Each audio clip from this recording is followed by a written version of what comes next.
Well, hey, friends and family. Hey, loved ones. Hey, fools. Hey, alchemists and magicians and gardeners and artists and creators and emanators and imitators. Yeah, all of us. Yeah. How's it going today? I hope the sound is working all right, because I definitely have a lot to say today, a lot to share. And just gonna get out of my own way and just be here and play. Wake up and play. Fucking A, it's okay. So just play and be with me. Be in my play. It's because it's my play. Yeah. Get to play today. So, what wants to be shared and what wants to be played? What wants to be played into and played through? So working with my alchemy and choice and choices and my companions, my archetypes, my allies, my guardians, my guides to help me navigate through these changes and through my life. And enjoy my life as life is enjoying me playing in my life. Yeah, enjoying my life that I have to live and enjoying the life that lives through me. And so, just remembering nothing's separate and it's all connected and it's all a part of me. So, yeah, how do I get to play and play at being me? My playful being. Being played, playing at being me, playing at being my playful being me. Yeah, I don't know. Like, it's just so many things, so many ways to be. So just allow it and receive it for me, my permission to be all I am, all of me. So, working on and working through, working with, playing through, playing at. Yeah, all these things. Working with alligator medicine and digesting all of life's experiences. The joy and the grief, the sorrow and the pain, the pleasure and beauty and goodness of being. Life is beautiful, terrible, and amazing. Yeah. And so making the room and making the space for it all to be what it is and what it gets to be. How I see it, how I perceive it, how I experience it. It's for me. So it's for me, and it's through me, and it's all around me, and it's within me. So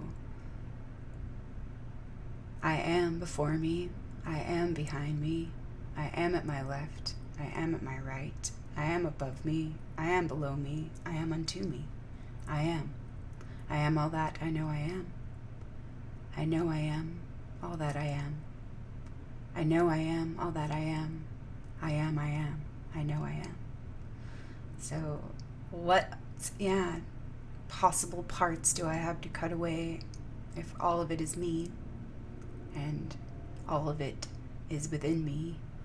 And it's just like integration instead of fighting and resisting it. Calling on my power, being willing to face it. Strength. Being willing to claim it and be it and free it. Relax into it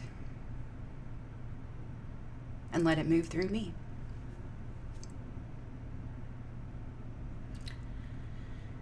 So, working with choice and the archetypes, the survival archetypes, and my dominant archetypes, which one of them is the outsider. And been working intensely with the outsider for the last 2 years now. Just about. and learned a lot about myself, and learned about a lot about the roles that I've played, and the internal conflict that kept me at war with me, and that need to belong, but that need to be independent as well. And so, yeah, that's super interesting, and we'll see where this stream leads. So, yeah, I'm in that I don't know mind. I felt so full, so mindful. Yeah, so full of mind.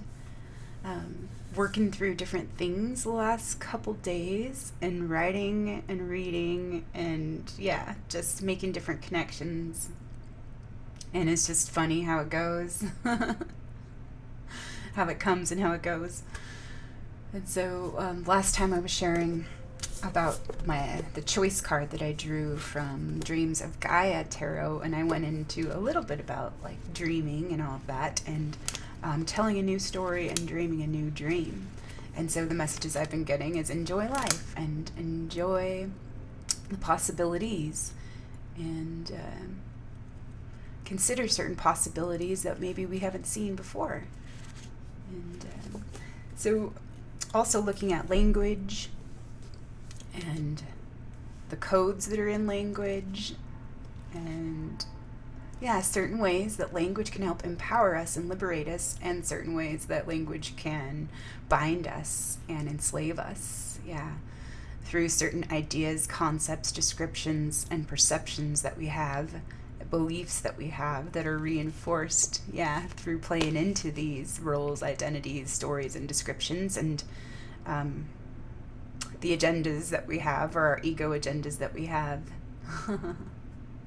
Yeah, to pretend or to defend or protect ourselves, or the false image. Yeah. So I had drawn a few cards from the Dreams of Gaia Tarot a couple days ago, and one of them was the Father card, one of them was the Choice card, one of them was the Desire card, and another was the Sage card.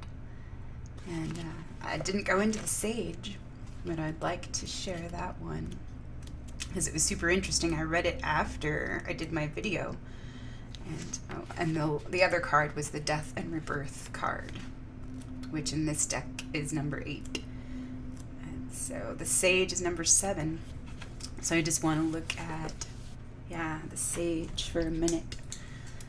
So the keywords for the Sage: sharing, communication, knowledge, information, culture, tradition, advice, and manipulation. And that's interesting too, because I had shared in a recent video the etymological pairs of words intermediary and media.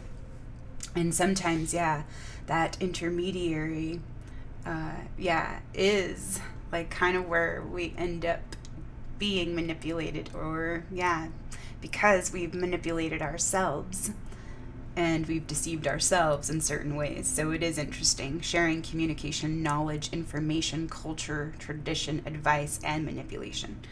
So key phrases: be the storyteller, communicate your thoughts and feelings, know your audience, devote time to research and investigation, learn the traditions and customs of others, know your ancestors and heritage. Sage advice, both given and received. There is no good time to give unsolicited advice. Question your traditional reactions and responses, and do not speak so much that you forget to listen. Be wary of the smooth talker, and do not embellish the truth. Which, this is huge for me because of certain messages that have coming up for me from the bird realm about communication and ambassadorship and being impeccable with my word, and the language of the birds and all of those things. But also Badger medicine, which Badger came up a couple days ago to help me and to remind me and help me alchemize certain stories, and also remind me of my own power, my own medicine. And Badger is the keeper of the stories, and associated with the power of the word. And so my messages were you can tell yourself new stories now. Yeah, tell yourself some new stories. Yeah. And the story that came up in the book, Not in His Image, about Sophia and her fall, that I read a couple days ago, that was huge and profound for me. And seeing that that this is a mythos, it's an account. So it may be a story, but it's an account of an event, and that's how I receive it. And that's how I experience it. For me, I experience it, and I know that it's an old story that's been, embedded in my memory, in my DNA. And so I was remembering certain things about, like, how when these profound messages and old stories come in, what kind of emotional response or reaction that I have. And I've had it too with some different symbols. Like in 2011 or 2012, the first time I saw the Merkaba, I remember having that same, like, visceral, like, just automatic, just was these feelings, like, coming up, and just, I didn't know what they were about, but I just knew, like, oh my God, just the recognition of that, like, touched something deep inside me, and just there's no way to really describe or articulate, like, that inner knowing or that recognition or that remembrance of something that's so deep and profound, and it's incomparable. There's nothing else I can compare it to. Yeah, so we'll see what else wants to be just shared about that, or we'll see expressed. So the sage in his glory is an enthralling character. He is this sagacious older man, one who is entertaining, expressive, knowledgeable, informative, and just a little mystical and wizard-like. Oh, that's interesting, wizard. He is perceptive. He is a perceptive man, a storyteller at heart who can read and move his audience with skill and ease. He's also just a little bit of a magician and a master communicator, and when the sage card appears in your reading, it represents the sharing of knowledge and communication. Philosophy, mythology, religion, culture, politics, history, science. There's not much the sage does not love to learn about. Yeah, I love to learn about everything. He loves knowledge. He loves to understand the how and the why of everything, and will develop his knowledge to be to the highest level he can achieve. Knowledge is his one true passion, and at this stage of his life, sharing his knowledge, being the storyteller, is something that brings him great joy. And that is true too. Like, for me, like, when I learn something, I just want to share it with others.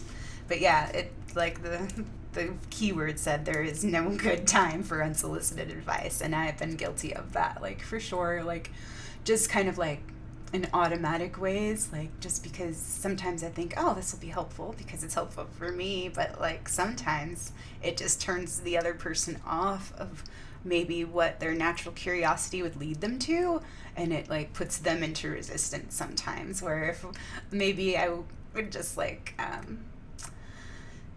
be a little more conscious or mindful of what's really needed instead of on the autopilot, kind of the thing. Yeah, maybe that just serves more me and we rather than what I think they need.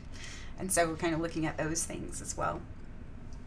But yeah, let's continue. So he is, in essence, the voice of society and civilization, but with an unassuming flair for the dramatic. However, as unassuming as he can be, he is a philosopher and orator who enjoys being the center of attention. So that's kind of funny, because the drama queen archetype is coming up this morning. So the flair for the dramatic. Yeah.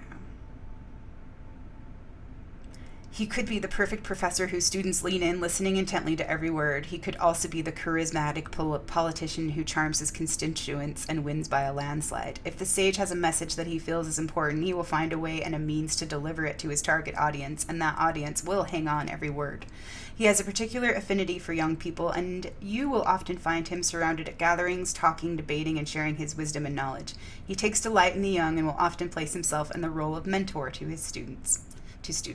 The sage is also a very deep thinker who sometimes feels a need to withdraw from the world so that he can devote time to research and investigation. He does not learn for learning's sake, but because he has a driving need to understand the universe, natural world, and humanity. His knowledge brings him clarity and enables him to be discerning. So, yeah, this is like a great card for me to receive. And, yeah, definitely resonates for what I'm playing in and playing at right now. And the present. This is the present position. When the sage appears in the present position, it represents sage advice, both given and received, and the importance of knowing when to offer it and knowing when to heed it. We all embrace tradition in our lives. Our habits can and often do take on the form of traditional behavior. Tradition gives us constancy and foundation, but it can also build walls that we lock ourselves behind. Have you ever found yourself doing something, eating a particular food, using a particular turn of phrase or mannerism, or repeating a pattern of behavior because you have always done it, and you do it because it was something that your parents do, and they in turn do it because their parents did it? These are traditions that are so ingrained that we are not aware of them on a conscious level. There are times when these traditions can be of benefit as they serve to unite and bring families closer. They are a reflection of who we are, our upbringing, our likes, our dislikes, and so on. There are also times when these traditions can impede our growth, our learning, and evolution because we have taken on the prejudices and bad habits of our family line. Do you always have to have the last word in any discussion, whether it be a happy natter, I think that's happy matter, or a heated debate? Is this behavior you learned from your parents and they from theirs? Do you expect your partner or child to perform certain tasks and duties because you were expected to do them as a child, or your parents each expected the other to fulfill them? Have you repeated the same experience so many times that you now have a traditional reaction and response? If so, ask yourself, is it a tradition that you want others to learn and emulate? Or do you set an example to others of the type of person they do not want to be or be involved with because your traditional reactions and behavior bring unhappiness into your life and space? When we have been in someone's life for a period of time, we begin to see the little personal traditions those around us embrace. There are times when we are inspired to offer sage advice and to share what we have learned. But the act of sharing your knowledge in the form of advice, whether it be accurate or flawed, has the potential to do both great good and great harm, and sometimes in equal measure. What if the person in question is not yet ready to embrace the awareness being offered? What if the awareness offered only serves to make them embrace even more harmful behavior? How do you know if the time is right to offer sage advice that shines a light on traditional behavior that is not serving? The simple truth is that there is no good time. You can only offer the advice with the awareness that doing so may have consequences that you do not desire or anticipate. When you offer advice to another that highlights behavior that you believe does them harm and needs to change, you must do so knowing that if the person is not ready for the knowledge, you could also be ending your relationship with them. When it comes to receiving the sage advice, the sage card in the present symbolizes a need to listen with a modicum of detachment. Sometimes the sage is unskilled and clumsy, and at other times they are a little too cutting and precise. Either way, you are being asked to avoid overreacting and not to interpret loving advice and insight as a personal attack. Sometimes others see things that we fail to see, and because they love us and want us to be happy, they will offer their observations and highlight behaviors that we have embraced our entire lives because they are learned family behaviors. When the behavior is that deeply ingrained, it may feel like an attack on our very being when somebody suggests that our behavior may be doing us harm. The sage asks that you at least be open to the advice and consider whether the person offering it might be correct. If the advice is offered by someone who loves you, why would their motives be suspect? Allow their words to be the catalyst that makes you wiser and more self-aware and inspires a change that benefits you. Try not to let anger or hurt close your mind and heart. It is wise advice that is offered. However, as always, it is your choice whether you heed it or not. The sage in the present asks that you, at the very least, be open to the awareness that you may be embracing traditional and cultural beliefs and behavior passed down from one generation to the next that do not serve you well in the present. So, yeah, that's super interesting. And I appreciate that message. And it goes into the GSF behavior that I've been looking at and looking into to neutralize and alchemize the AD behavior, which is the deceptive behavior that we've all been conditioned and programmed generationally and ancestrally with. Yeah. So I read this article a few months ago on energetic synthesis about GSF behavior.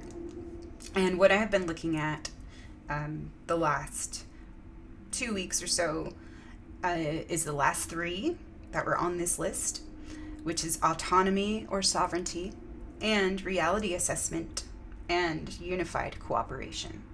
So, yes, I mentioned autonomy and sovereignty the last 2 times, and I want to go into reality assessment this time, and some other things that I've been looking into in the book Double Speak by William Lutz. So, reality assessment. To be able to assess the current environment and conditions realistically and truthfully in order to make informed choices without needing to control the outcome or engage in power conflicts. To discern conditions based on internal resonance and not on external judgments or mass acceptance. In the spiritual context, to feel, read the energy signature in order to integrate its intelligent information with the external circumstances in so that an informed decision can be made. That is reality assessment. And unified cooperation, recognizing the interdependence between all living things with the desire to engender cooperation between groups and all living systems. Cooperation is valued in order to unify the whole in energetically beneficial exchanges for creating holistic systems. Cooperation becomes the natural behavior to align groups synchronistically in a naturally self-organizing system arranged upon a core spiritual mission or humanitarian philosophy. Unified cooperation is only successful in environments of honesty, transparency, and where self-interest is sublimated to the caring of the larger group interest. In commitment to heart-based transparency and non-judgment, group trust can be formed and bonded. So it is unified cooperation is only successful in environments of honesty, transparency, and where self-interest is sublimated to the caring of the larger group interest. In commitment to heart-based transparency and non-judgment, group trust can be formed and bonded. So that is interesting.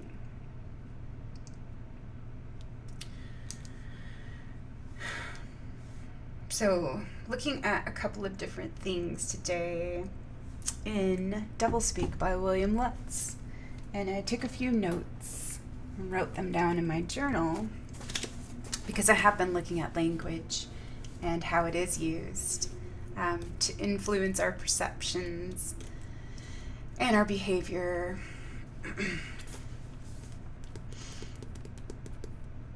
And so there is a lot around that. What wants to be said about that today?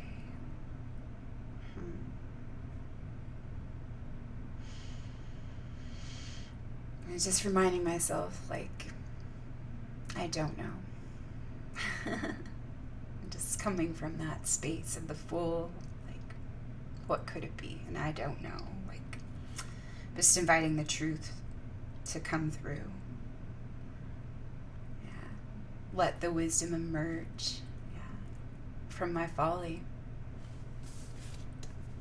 So I have my journal opened to August 27th.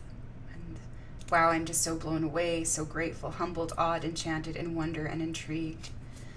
And I'm talking about this book, Not in His Image. I started reading, and I woke up early, read 20 more pages, and reading about like this emanation, and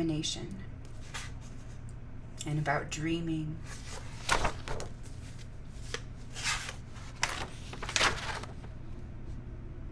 The billions of galaxies in the universe emerge from a primal ground that manifests through them, revealing not itself, but the endless novelty of which it is capable. In all that emerges there is self-ordering and self-bounding, the two signatures of autoposis. Each thing that lives is fractally internested with all that lives. The planet Earth exhibits these two features, autoposis and emergent identity, in great and glorious profusion. Eternal becoming is constantly stirred by emergent singularities, allowing something new to happen in the tightly patterned repetitive activities of the myriad worlds.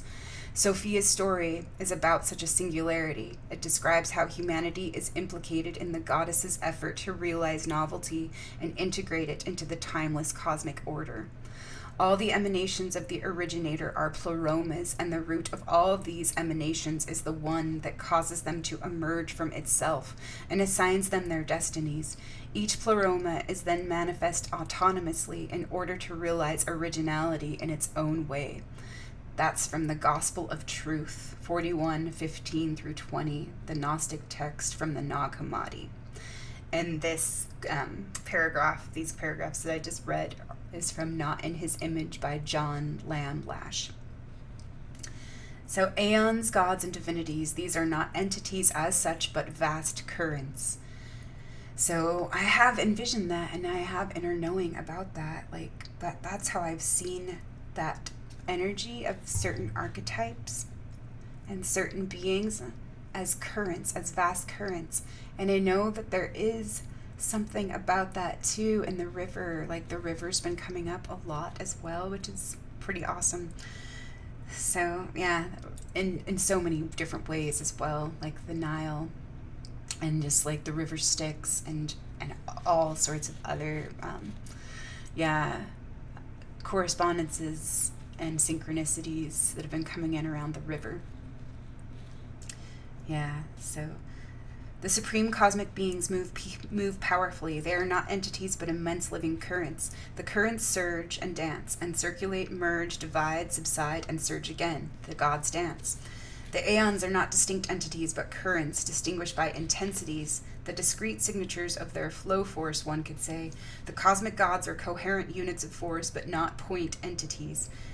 Yeah, the acoustic and luminal signatures, phenomena that initiates learned to recognize in repeated sessions of instruction by the light. Gnostics attributed to Aeon Sophia a particular signature, alerting them to the richness and acuity of her intelligence. Wisdom is her name, her intensity, her flow signature. The attributes of Saraswati contain some clues to the flow signature of Sophia. As wisdom and learning, she is the mother of Veda, that is all knowledge, touching Brahman and the universe. Wisdom comes from the Indo-European root, weed, W-E-I-D, source of Vidya, Veda, and wit. So wow, those are just some awesome nuggets. Yeah, from certain pages between 169 and 172. Not in His Image, John Lamb Lash. And the Sophia mythos made me cry. Reading about the mysteries, imagination, the Gnostics, Egyptians, the Celts, the Zodiac, the Gnosticos, the Illuminati, and the Dendera, initiations, consecrations, telestai, and telos. Telos, that which is ultimate rather than perfection. So interesting. So wow. And so there's other things that I've been looking at too. Looking at like this, a couple of other books about language, and there's a book called Mother Tongue by Bill Bryson that goes into like how English got the way that it is, and it's so interesting and so fun, and I love it. So yeah, I just get to enjoy it and enjoy learning as I go.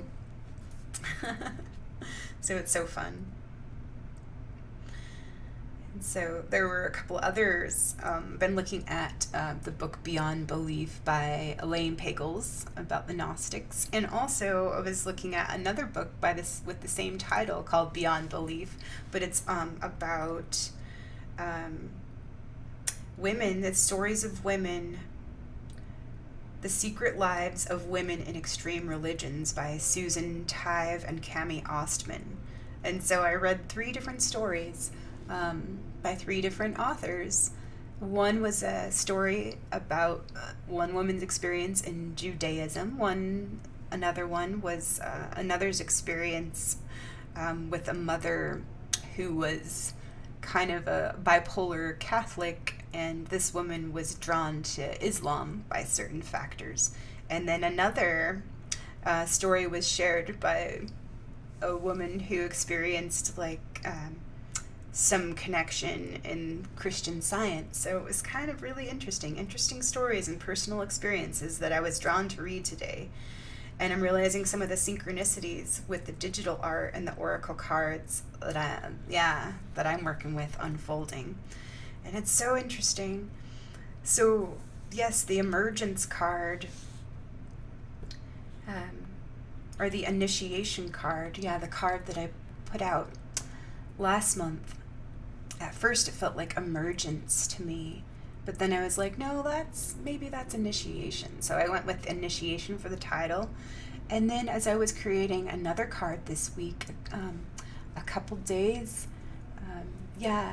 or maybe a day before I read this little part in Not in His Image about the emanation and the emergence myth rather than the creation myth, it was so awesome and so uncanny and so fun and funny, where I didn't even know what I was going to work on. I just came and showed up with an I don't know mind today. I don't know. We'll see what happens. We'll see what I'm drawn to. And so I was drawn to this beautiful picture of this goddess image, and to me it felt like Bridget.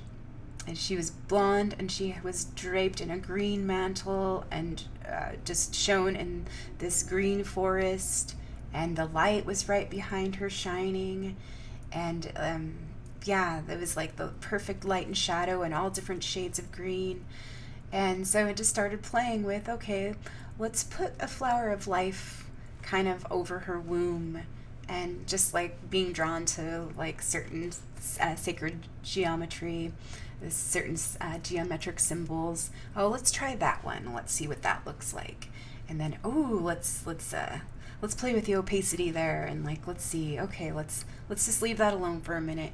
And then like looking at some other symbols, and like something caught my eye, and I was like, oh, how about we put that behind her, this other symbol that kind of looked like concentric circles in certain ways, concentric circles or concentric circles. And put that behind her, and just playing around with a few ideas and stuff.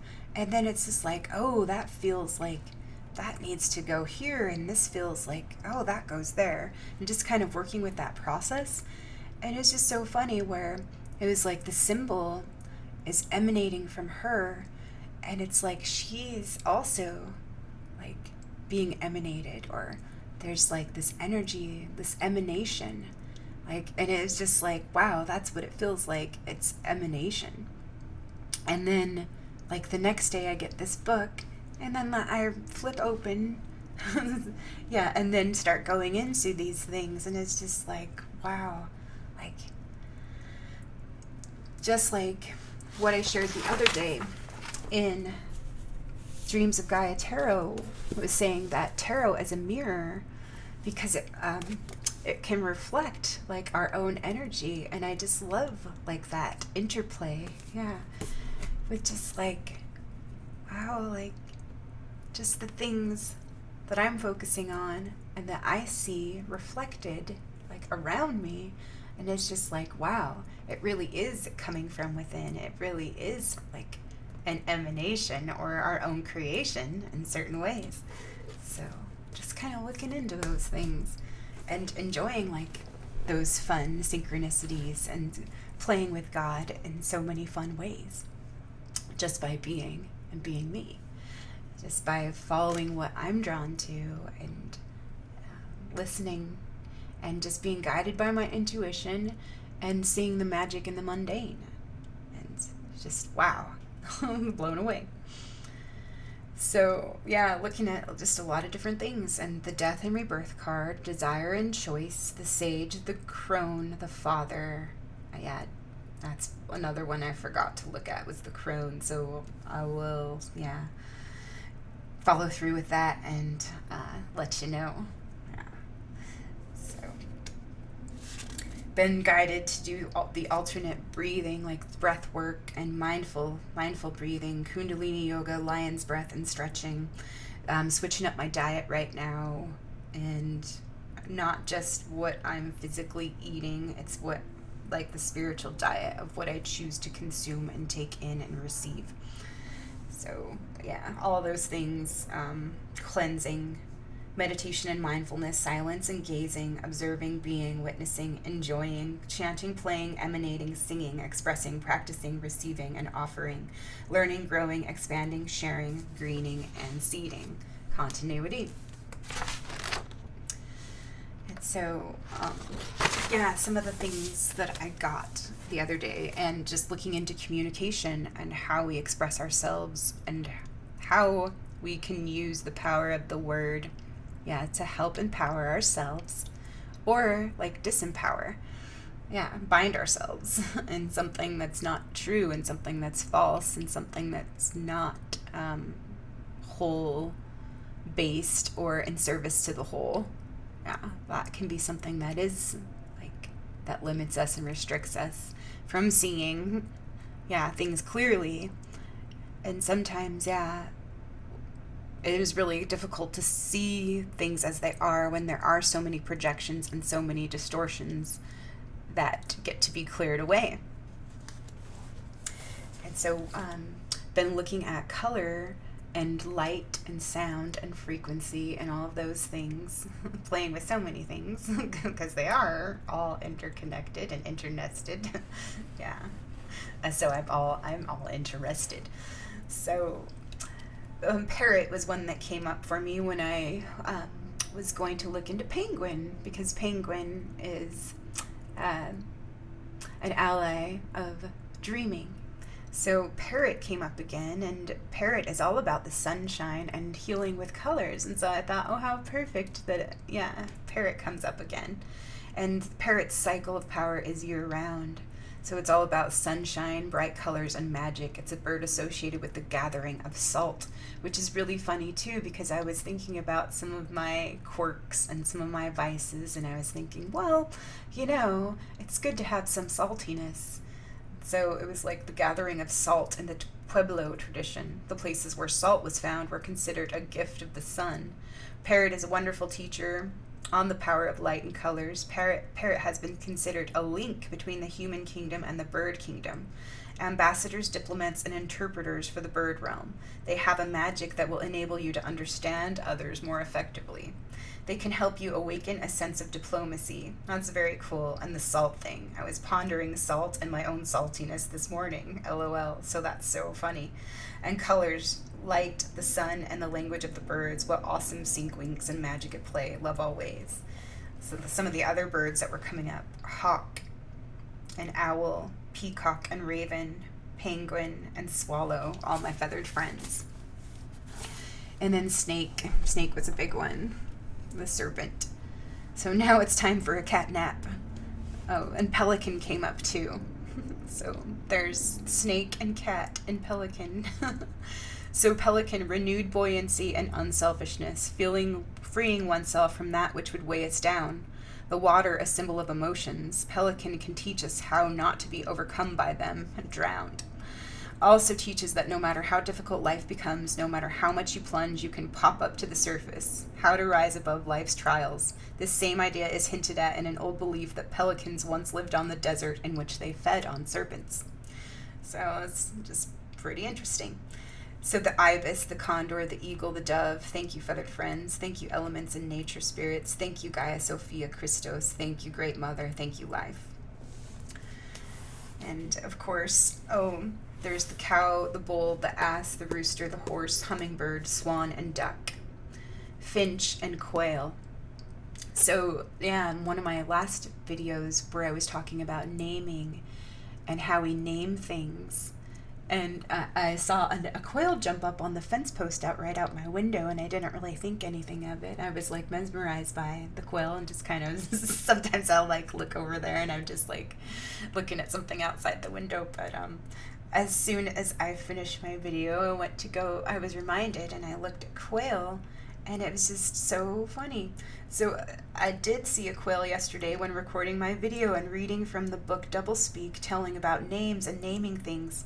OMG, I just got the significance of the message. All of this is so profound and beautiful for me to receive fully and freely, so gratefully. Lion, cat, dog, dragon, phoenix, griffin, sphinx, and lynx. Revelations. And so, yeah, that was really funny. So the quail does have some correspondences and legends and lore around it, as like giving things a name and naming our young ones and all of that. So I thought that was like super fun. It was just like constant, like, well, you know, like we can make connections to anything and we can give anything any meaning that we want to. But it is just kind of funny when we allow themselves to reveal, yeah, reveal the messages and reveal the truth, like, to us, instead of telling ourselves what that is because of our traditional reactions and responses, and that are kind of related to certain descriptions or perceptions that could also be distortions. Yeah. So anyways, yeah, just looking at all of these things and just investigating because of my curiosity, and just like because it's fun, and I'll just get like little nudges and impulses and just follow them. Like it's like a trail of breadcrumbs. So, and it's like a puzzle I'm putting together, and then certain pieces come together. And it is so interesting because it really does have to do a lot with what I read in Doublespeak. And I think, yeah, I'll need to go in and share some of those things because they really will tie everything together. And so I have been looking at my fears, just because there have been certain fears coming up, like with like this new relationship with time, being in the present, and wanting to cling on to something for some kind of stability, or some kind of anchor to feel like stable, to feel some kind of stability. But remembering that, the roots and the crown, and to make the space for the in-between, for everything that's in between. So, looking at my fears of hurting someone, making mistakes, but also the funny things, like being like afraid of being empowered because it creates certain changes, and it's like the fear of the unknown. So, choices.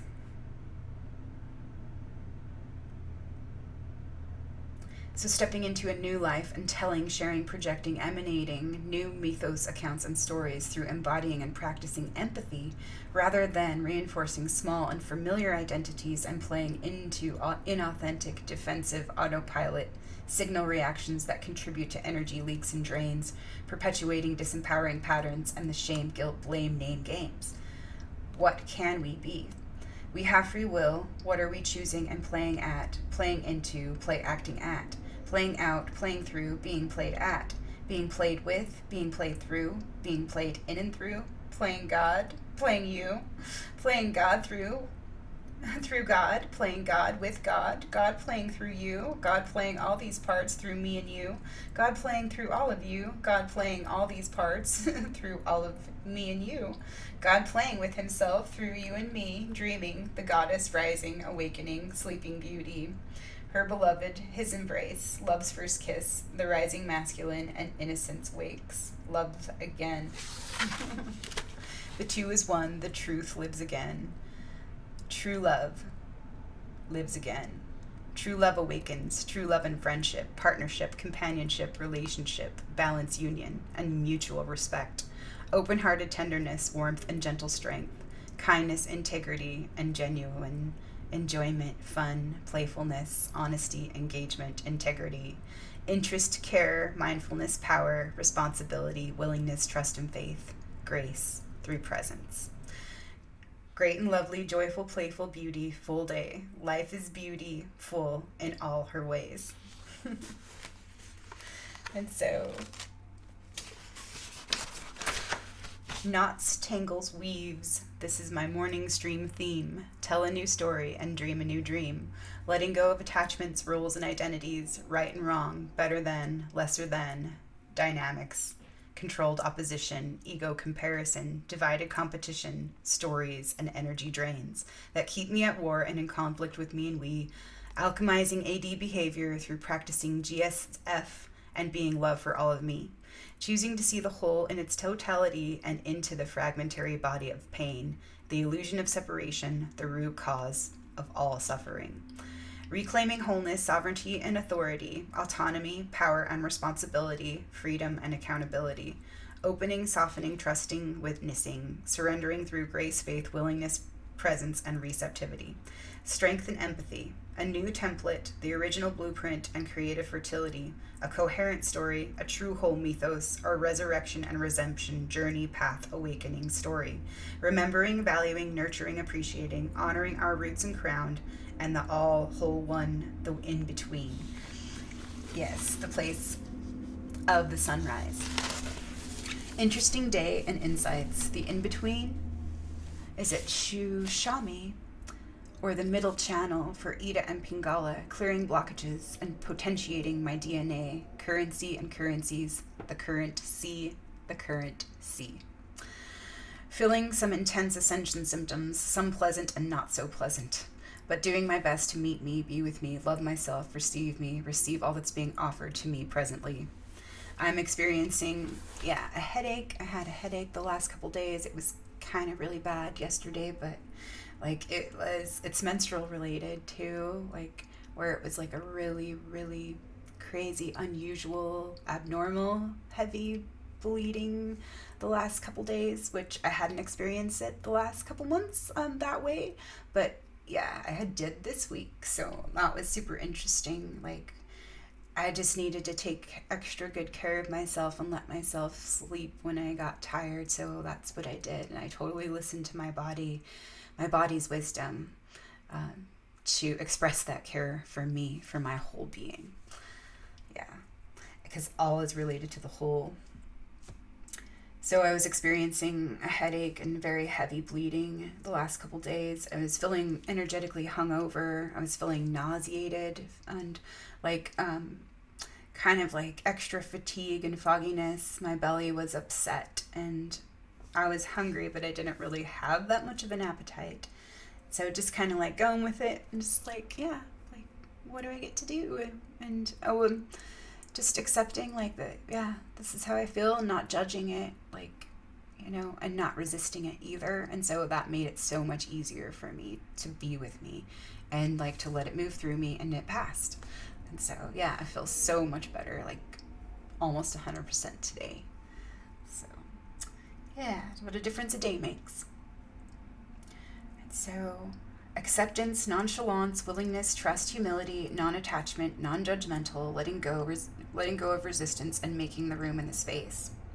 And so yesterday I just got to do a few things that I chose to do, that I got to do, just to take care of me and my home and my family and our well-being. And just doing a few things around the house, just taking care of a few things, but not pushing myself too hard, just being gentle with me, and taking care of my little doggie that needed some assistance. And I got to take care of her and bathe her and just take the time to be with her. And it's fun, actually, kind of just to be with the actions, doing my best, taking a page from the 4 agreements, always do your best. So showing up to perform an action and not expecting a reward for it, but just choosing the action and getting enjoyment out of being present while engaged in this action. And so it's just reminding myself it's not I have to hurry, because it's just full immersion in the moment of what I'm choosing Yeah. And that's like a different place to be in. And like just remembering certain things, like that I'm not bathing the dog just to get her clean. I get to spend this time with my dog to be with my dog, you know, and appreciating her because I know she doesn't have a lot of time left with us. And so, like, really appreciating and being with her. And it's more about, like, being rather than doing right now. And so I super appreciate that, like, these lessons in action. Yeah. See if anything else wants to be shared about that. But just to be with her and let go of expectations and even all the agendas of getting her clean, just to be with her and, like, yeah, my intention to care for her and to spend, yeah, that quality time with her and to be present with her and myself. And so it's a different space to be in. And so, yeah, it's interesting. Maybe I'll share more about that later. And then I was listening to a podcast after I'd gotten myself cleaned and out of the shower after all that. And so, which was really interesting because it was like something that had just started like 20 minutes or so before, and I just, yeah, caught it while they were live streaming it, and it was a Portals of Ascension podcast with Peter Sterling. And it was all about sound, light, frequency, sacred geometry, fire codes, light language, healing, and DNA, fractals, and hearing the angels sing. And then it also discussed yoga, chants, symbols, colors, stargates, and our awakening. And so I thought that was so super awesome. And it was exactly like, yeah, some of what I was meant to hear. Like, yeah, definitely. Because it relates to a lot of the things I'm learning and working through and playing with. And so, yeah, that bring up a lot of things, and it does connect a lot of things for me, and it just, yeah, it's so fun. Like just this continuous dream, continuous dream, this continuous stream in the dream weave. So thoughts and memories around choice points and the contributions of lessons learned around healthy shame and unhealthy shame, and what that helps me see more deeply into. And so, like, kind of looking back at certain things and how shame has been used, like, as a great tool, but also as a weapon. So, a great tool to help us catalyze change, or to help us realize certain things or see certain things about ourselves that maybe we wouldn't be able to see without, like, a sage or a guide's insights or advice, or like their sharing of their perspective because they care for us. And so I just kind of been looking at some of those things and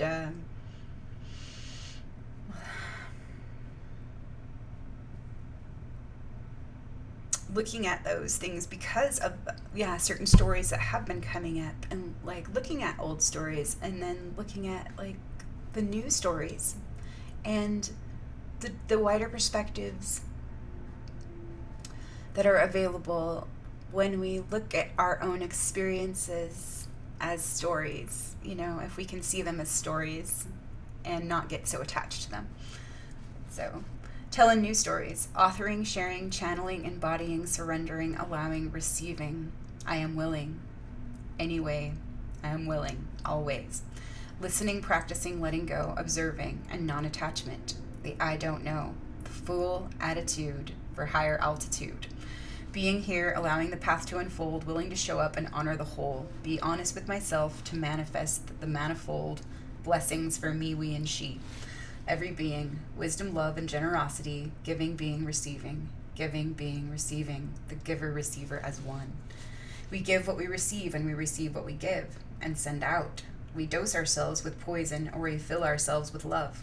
Or maybe we are in a neutral place, observing the play in motion, playing itself, always out, always out. Breathing in, breathing out, all this love, let it out. Breathe it in and breathe it out, bringing it in and birthing it, bringing it forth through and out, radiating out. bringing in and anchoring down the roots and the crown, sky and the ground, earth and the heavens, sun and parents. Yeah, flexibility, creativity, envisioning, envisaging, emanating, and embodying. Are we the walk-ins, walking each other home? Enjoy the journey and let go. Be flexible, receptive, expect the unexpected. The surprises, the opportunities, the present, the presence. The heart of the lion, love, devotion, surrender, service, inner knowing, and inner peace. Embrace the fool, the mystery unfolding. Trust the I don't know, just let go. And the wonder, possibility. Enjoy love, enjoy life. Focus on the value, worth, joy, magic, gift, celebration. The love ship. Courage, encouragement, appreciation, generosity, acceptance, neutrality, detachment, discernment, allowance, and trust. Willingness. Slow down and be present, let go and just flow, be here in the moment, breathe, let it go. Invite God to play, be creative, open, receptive, have fun and engage, be curious and enthusiastic, passionate, authentic, brave, connected, nonchalant and easy, gentle, kind, peaceful, humble, powerful, centered, calm, relaxing into love, held in the space of grace, inclusion, belonging, joy, union, faith, the place of the sunrise, 0 point.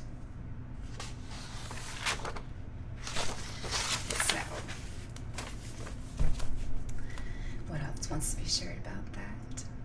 So yeah, I do have like so many things that could tie into all those things. And this morning it was really funny. My husband had some triggers come up for him, like just for him to work with and play in and see into and all those things. And so I just started writing some things down about certain stories and how we get attached to different identities, and how we keep looping in the same in the same stories.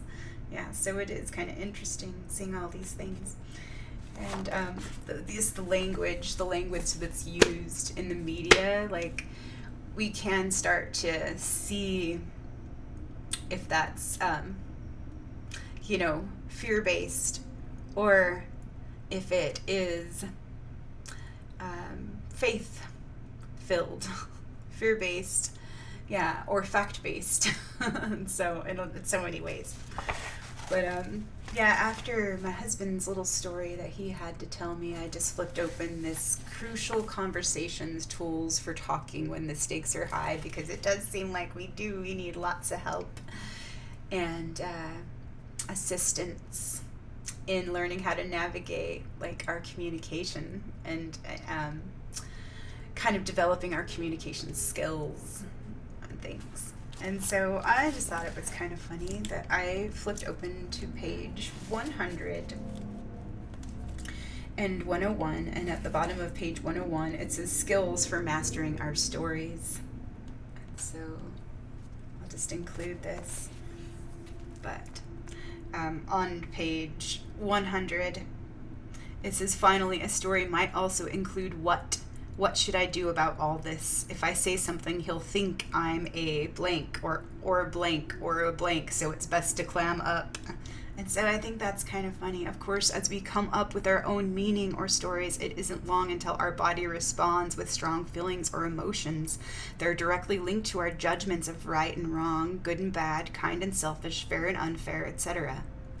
So this story yields anger and frustration. These feelings in turn drive this person to her actions, toggling back and forth between clamming up and taking an occasional cheap shot. So even if we don't realize it, we are telling ourselves stories. When we teach people that it's our stories that drive our emotions and not other people's actions, someone inevitably raises a hand and says, wait a minute, I didn't notice myself telling a story. And so it is funny, like we tell ourselves story and we're not even aware of the stories that we're telling, or the stories that we're reinforcing, or the stories that we're playing into and playing at. And so if you don't believe this is true, ask yourself whether you always become angry when someone laughs at you. So storytelling typically happens blindingly fast. When we believe we're at risk, we tell ourselves a story so quickly that we don't even know we're doing it. Yeah. So if you don't believe this is true, ask yourself whether you always become angry when someone laughs at you. If sometimes you do and sometimes you don't, then your response isn't hardwired. So maybe that is a traditional response or reaction, which is interesting. Yes. So that means something goes on between others laughing and you feeling. In truth, you tell a story. You may not remember it, but you tell a story. Any set of facts can be used to tell an infinite number of stories. Stories are just that, stories. These fabrications could be told in any of thousands of different ways. For instance, this person could just as easily have decided that the other person didn't realize she cared so much about this project. She could have concluded that he was feeling unimportant and this was a way of showing he was valuable. Or maybe he had been burned in the past because he hadn't personally seen through every detail of a project. Any of these stories would have fit the facts and would have created very different emotions. If we take control of our stories, they won't control us. People who excel at dialogue are able to influence their emotions during crucial conversations. They recognize that while it's true that at first we are in control of the stories we tell, after all, we do make them up of our own accord. Once they're told, the stories control us. They control how we feel and how we act. And as a result, they control the results we get from our crucial conversations. But it doesn't have to be this way. We can tell different stories and break the loop. In fact, until we tell different stories, we cannot break the loop. If you want improved results from your crucial conversations, change the stories you tell yourself, even while you're in the middle of a fray, or the middle of the fray. So I thought that was super fun and interesting to get that this morning. Skills for mastering our stories. What's the most effective way to come up with different stories? Because, yeah, that's what Badger was saying last time. Like, it's time to tell yourself new stories. So, and also, like, that's what I was getting from Not in His Image. That we need a new story so to navigate this new map, this new psychic map of wholeness and fullness. And so we need a coherent story. So skills for mastering our stories. What is the most effective way to come up with different stories? The best at dialogue find a way to first slow down and then take charge of their path to action. Here's how. So retrace your path. To slow down the lightning-quick storytelling process and the subsequent flow of adrenaline, retrace your path to action, one element at a time. This calls for a bit of mental gymnastics. First, you have to stop what you're currently doing. Then you have to get in touch with why you're doing it. Here's how to retrace your path. So it says act. Notice your behavior. Ask, am I in some form of silence or violence? Feel. Get in touch with your feelings. What emotions are encouraging me to act this way? Tell a story. Analyze your stories. What story is creating these emotions? See here. Get back to the facts. What evidence do I have to support this story? By retracing your path one element at a time, you put yourself in a position to think about, question, and change any one or more of the elements. So we act, we notice our behavior, and we ask, am I in some form of silence or violence? Feel, get in touch with your feelings. What emotions are encouraging me to act this way? Tell a story, analyze your stories. What story is creating these emotions? See here, get back to the facts, like through our senses. Yeah, what evidence do I have to support this story? By retracing your path one element at a time, you put yourself in a position to think about, question, and change any one or more of the elements. So notice your behavior. So it comes back to behavior again. Why would you stop and retrace your path to action in the first place? Certainly, if you're constantly stopping what you're doing and looking for your underlying motive and thoughts, you won't even be able to put on your shoes without thinking about it for who knows how long. You'll die of analysis paralysis. And that was like, yeah, something that I used to always like go into. And that's like part of my insomnia because I'd always be on that hamster wheel of the analysis paralysis. Actually, you shouldn't constantly stop and question your actions. If you learn to look, as we suggested in Chapter 4, and note that you yourself are slipping into silence or violence, you have good reason to stop and take stock. So, but looking isn't enough. You must take an honest look at what you're doing. If you tell yourself a story that your violent behavior is a necessary tactic, you won't see the need to reconsider your actions.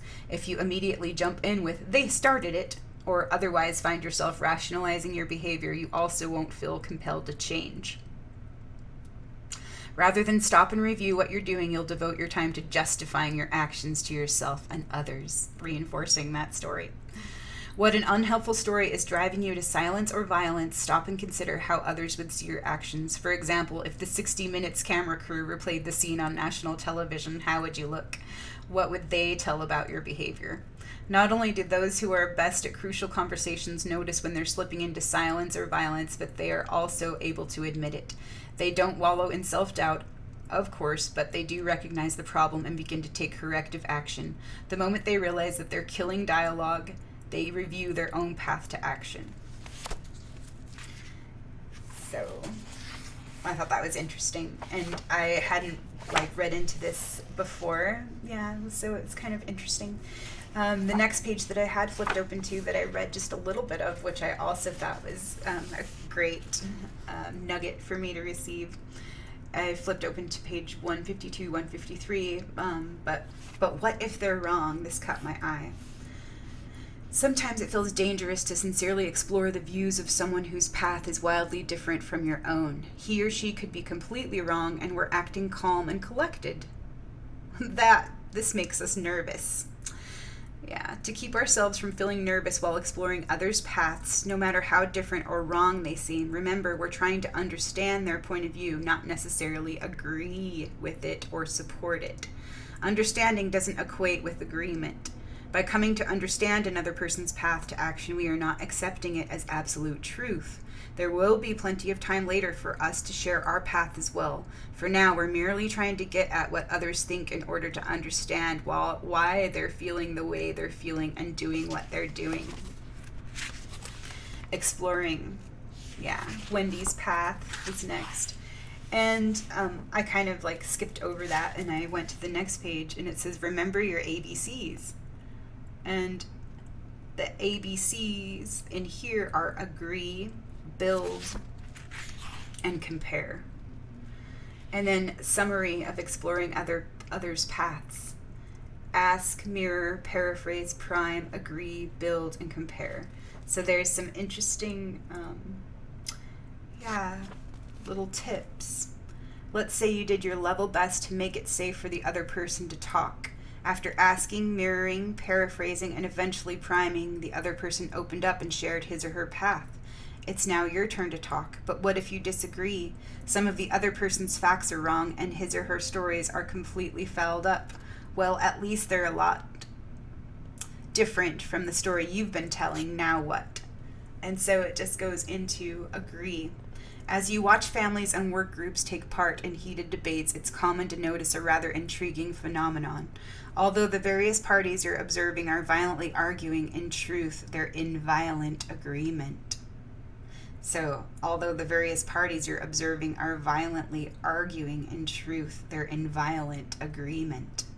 They actually agree on every important point, but they're still fighting. They found a way to turn subtle differences into a raging debate. For example, last night your teenage son broke his curfew again. You and your spouse have spent the morning arguing about the infraction. Last time James came in late, you agreed to ground him, but today you're upset because it seems like your spouse is backpedaling by suggesting that James still be able to attend a football camp this week.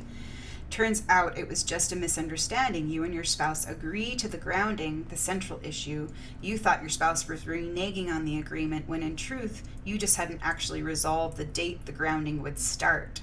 You had to step back and listen to what you were both saying to realize that you weren't really disagreeing, but violently agreeing. Most arguments consist of battles over the 5 to 10% of the facts and stories that people disagree over.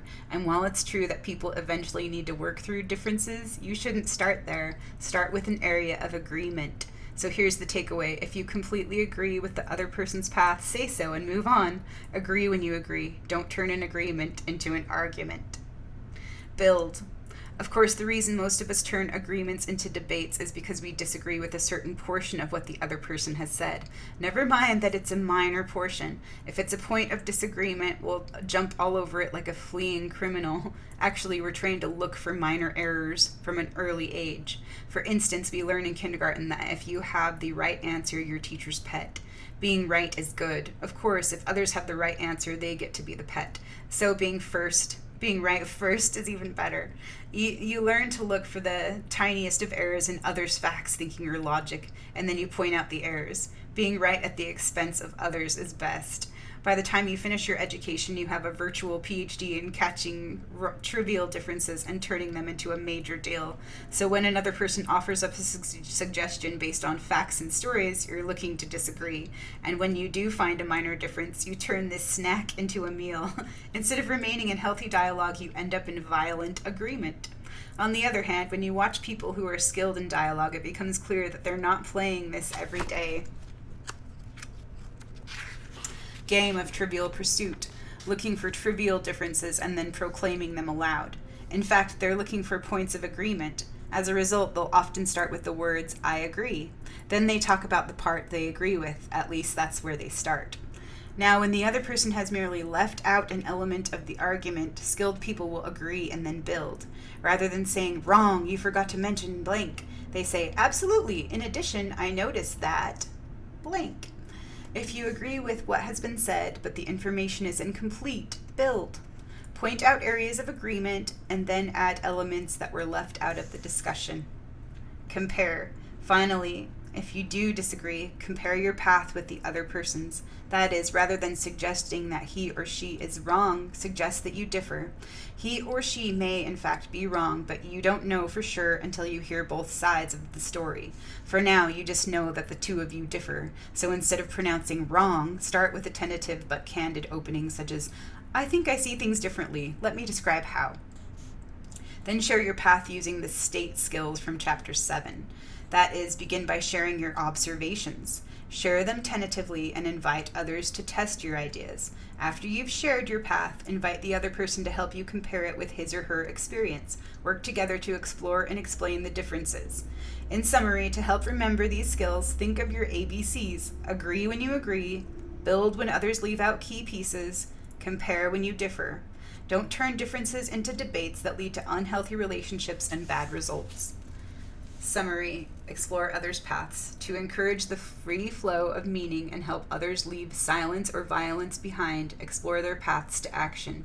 Start with an attitude of curiosity and patience. This helps restore safety. Then use 4 powerful listening skills to retrace the other person's path to action to its origins. Ask.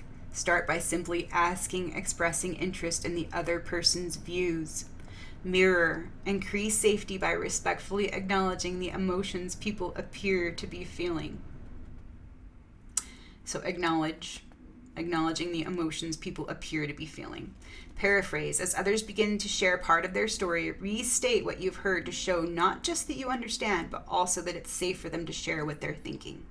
Prime. If others continue to hold back, prime. Take your best guess at what they may be thinking and feeling. As you begin to share your views, remember, agree. Agree when you do. B, build. If others leave something out, agree where you do, then build. Compare. When you do differ significantly, don't suggest others are wrong. Compare your two views. So, I thought that was kind of interesting. And it relates, to, opening and developing our communication and the skills that we get to develop through our relationships. And so, so this has gone on a little long. I feel like, I'll do a separate video and share a lot of the things that I learned in this week about doublespeak. And a lot of those things have to do with symbols and signs and signal reactions, so like our traditional responses or reactions.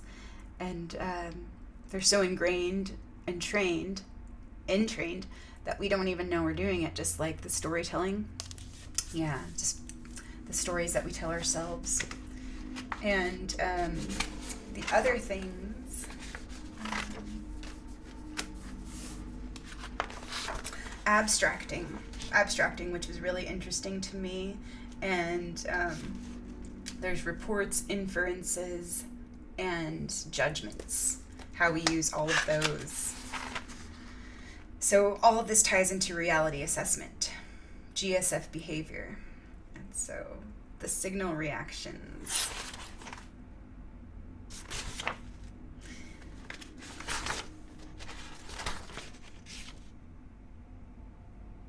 And signs and symbols, yes. And so,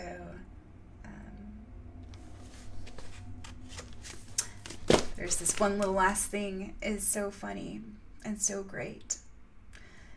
So it does relate. So the archetype of the demon and the angel have been coming up this week. And it's just hilarious how, like, this little stream came to me today. It's just too perfect, and I can't even say.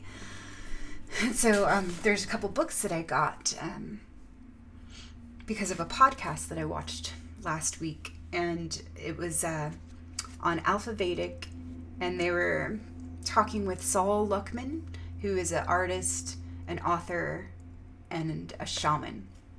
And so as they were talking with him, he mentioned the Not in His Image, and that's where I was like, I need that book. So yeah, it's just kind of funny how, like, one thing, being curious about one thing, and it leads me to all these other things. And so I was looking at his books, and I ordered Kali the Destroyer and the Angel's Dictionary, which I thought would be funny because it was just like, oh, that sounds humorous, because I love words and just like silly things and stuff.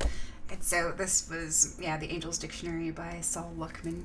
And that came up today too in doublespeak about certain words where we don't even know some of the words, some of the meanings anymore. And symbols meanings have, like the meanings of symbols have multiple meanings, and they're different things to different people, and they're different things in different contexts, and so are words, And it's like, even if we consult a dictionary, sometimes it's just, open to interpretation, and it's how we interpret our reality and all those things. So I thought that was funny.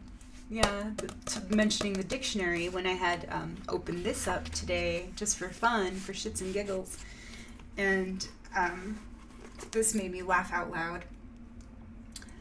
It's at the bottom of this page, on page 34.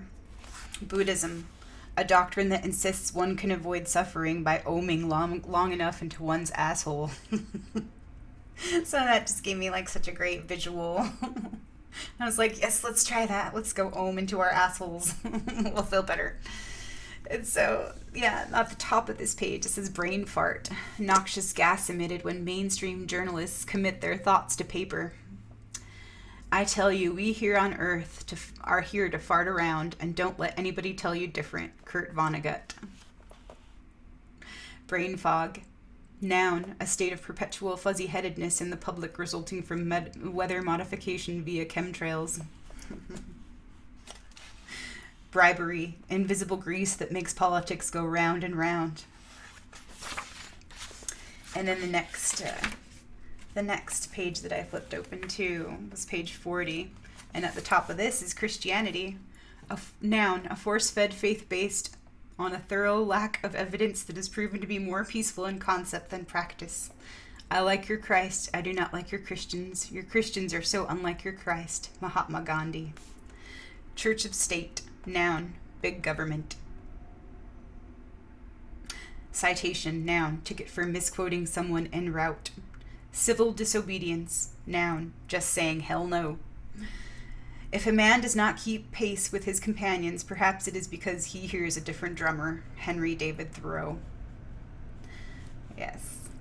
Civil rights, noun, all those inalienable rights to remain civil rather than speak truth to power. Communism, a social theory and practice for arriving at the lowest cultural decimator. We are students of words. We are shut up in schools and colleges and recitation rooms for 10 or 15 years and come out at last with a bag of wind, a memory of words, and do not know a thing. Ralph Waldo Emerson. So I thought that was perfect. We are students of words. We are shut up in schools and colleges and recitation rooms for 10 or 15 years and come out at last with a bag of wind, a memory of words, and do not know a thing. Ralph Waldo Emerson. So perfect. And the final gem and final nugget here that I need to share today. I just flipped open this book, before I came downstairs. This is The Knowledge That Leads to Wholeness, Gnostic Myths Behind Jung's Theory of Individuation by Robert Lloyd. I opened to page 54 and read the whole entire page. I thought to myself, God moves through a process of change. Each change adds another dimension to God's manifestation. This process of change is exactly what the myth of Sophia has revealed in the image of the fullness undergoing its own healing process. The Kabbalists spoke about angels and archangels as the mediums of God's presence. The Kabbalists spoke about angels and archangels as the mediums of God's presence. I translated this idea. The angels are like the faces of God. They are like the loving couples of the fullness presented in the myth of Sophia. Each angel or each divine being reflects a different perspective and a different pattern of God's energy. All these ideas that were visiting me grouped together and became a cohesive team. I saw that the angels or the divine beings can be imagined as the community within every event of my life. Angels are God's energy in the event. If I have a loving, romantic weekend with my partner, I experience the angels of mercy. I would say we're the angels of romance or the angels of love. If we have a painful fight, I experience the angels of judgment and severity. If I find myself working hard at fulfilling responsibilities, I experience the angels of gravity. If I find myself playing lightheartedly and enjoying the sound of gold barking, I experience the angels of joy. I began to get it. Every event is a community of events because within the event, the angels are engaging me in some way. I am therefore being initiated into each event as if I were being initiated into a community. All the events of my life taken together would form one large community of angels and humans and me, a grand community of events. The Gnostic attitude of living simply recognizes this imaginal view of events and therefore takes these subjective events into account when seeking truth. The events of a person's life are relevant because through events, the seeker is being initiated into the ways of the fullness. In the same way, the Gnostic attitude views ideas and groups of ideas as a community of ideas. Embedded in ideas are spiritual beings that speak to the minds and hearts of listeners and readers. I asked the angel within this idea to teach me how spiritual beings could be living with an idea. The angel taught me to think of ideas as energy, actually creative energy. Ideas are like air moving in wind currents, or, to paint a water metaphor, they are swift currents of consciousness flowing like a river. The more water there is flowing in a certain direction, the more powerful the river. Ideas are like that, said the angel of this idea. Ideas are the angels of air moving through the canyons of our brains. Suddenly I could see it. Words on a piece of paper are just ink forms that refer to an idea. Words on a piece of paper are just ink forms that refer to the idea. The idea itself is invisible. We give it form in our speech and in our writing. Perhaps an idea gets turned into physical matter and we build something like a computer. But the idea of the computer exists in its own realm, an invisible realm of incredible swiftness. Ideas contain living communities of angels, even ideas that appear in print. When a Gnostic seeker approaches a book or listens to a taped lecture, he or she does so with the awareness that an encounter with a spiritual being is about to unfold.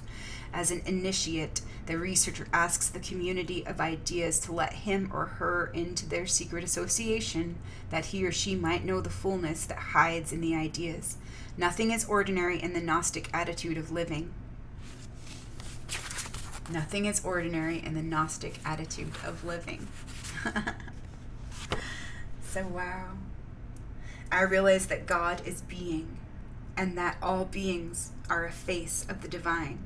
I awakened to know that God is community, a community of mystery that has no end to the depths of meaning in it. I saw that my life was one such meaning, as gold's, as is yours, and as is yours. I sat musing on these visiting ideas and felt very tired after all the digging we had done. I drifted into a soft reverie as I looked out at the dance of fire in the sky. A woman was walking up our circular driveway from the west, approaching me. She was wearing an oversized, loose-fitting crimson camp shirt over a long, yellowish dress gathered tightly around her hips. Her hair hung long and dark over her shoulders. Can I help you? I asked, sitting up. Yes, actually, you already have, and she reached over the porch rail and offered her hand. I'm Eva, she said. I came to encourage you about your grafting. Excuse me? I said as I returned her handshake. The Gnostic myths and Jung psychology that you and Gold are putting together. I came to encourage you to take the next step. But how do you know about that? Gold and I have only just finished the bare beginnings, and no one knows about it but us. Have you already forgotten what you wrote? Asked Eva. What do you mean? About the community of events and ideas, replied Eva.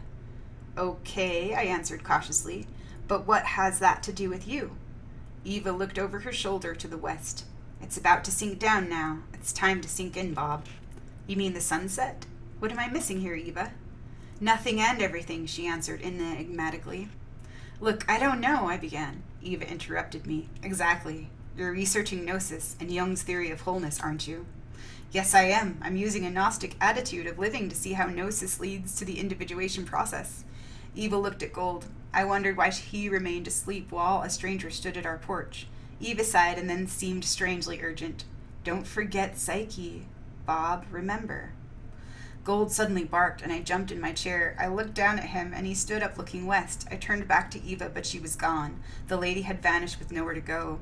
Gold just stood there looking at where she had been. I remembered his story about the hair that had vanished, and I saw that Gold knew already what I had only begun to find out.